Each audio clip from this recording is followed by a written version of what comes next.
I think the challenge is on. With Wanabe now taking over and bringing in Forbo Flotex, you say that this is absolutely stain resistant. I do. You can throw anything. Throw your coffee on it. Go on, I dare you. I love a challenge. Okay. Sort out that coffee for me. Well, let's put a bit of other coffee on there as well. Shall we just rub it all in? Do it, give it your worst. Let's just give it a bit of... Okay, this. But like, now this is an everyday real situation where, you know, coffee will happen. Like, what's going to happen now? Well, if you take, for example, this in front of a coffee machine in the offices, this is a fairly regular occurrence. Yeah. So the beauty of Flotex is you can clean it with just water. Huh, really? Don't believe me? I'll show you. Let's put some water on there. Can you pass me the kitchen roll, sir? Thank you very much. Need a few of those. Oh, so you're just squeegeeing it out? Squeegee it out. Because there's so many fibers in the product, the stain cannot penetrate down through the product itself. Yeah. So you can see. So you can actually just squeegee out the liquid or whatever the contaminant is. With just water.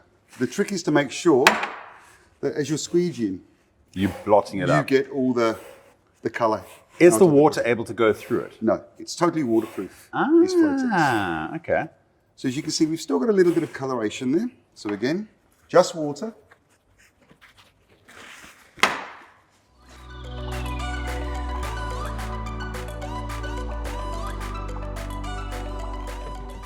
And I think you'll agree.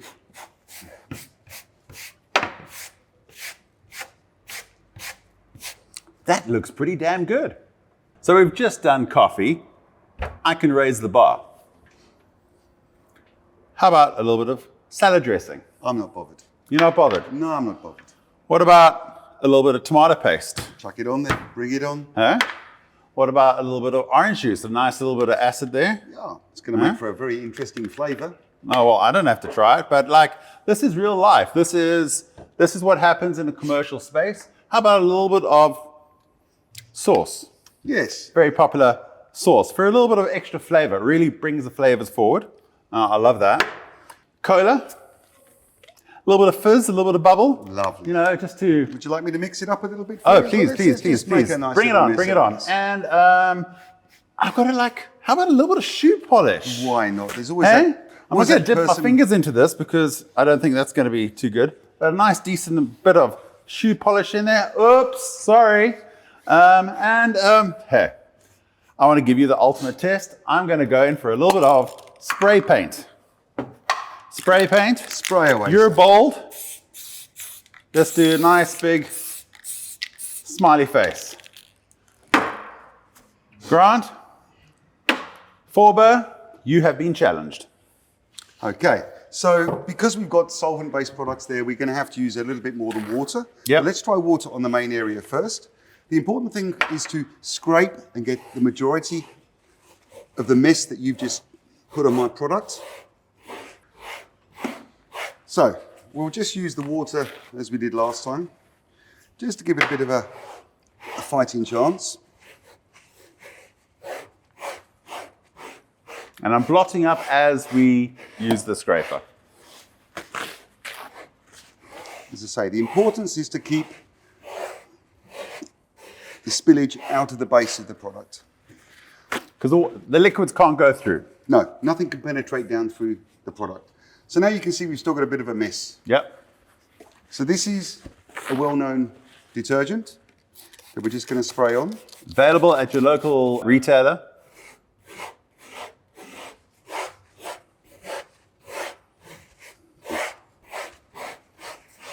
You can see we're starting to clean already. The importance with this is we still have to water afterwards. Because if we don't water, it'll leave a sticky residue. Ah, gotcha. And that's going to attract the dirt. Yes.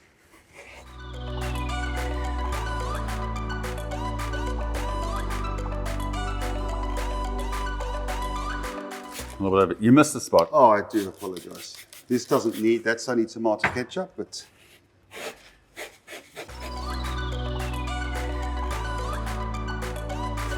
As you can see, when I scrape, the dirt is coming out of the product. So when we scrape, and that's the beauty of this system with those tightly packed fibers and with the liquids not being able to be absorbed into a base structure, we can now release the dirt from those fibers with this lovely paint scraper. It's nylon 6, which is a stain-resistant fiber.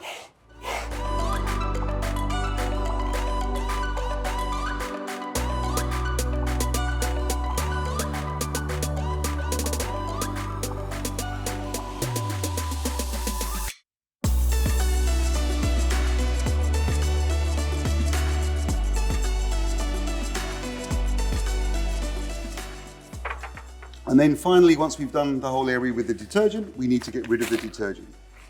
So again, we're just going to work this in, and you'll see when the bubbles stop.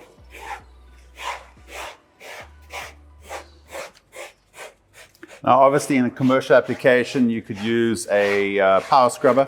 Yeah, I mean, this is suitable for floor scrubbing machines, your wet water extraction machines.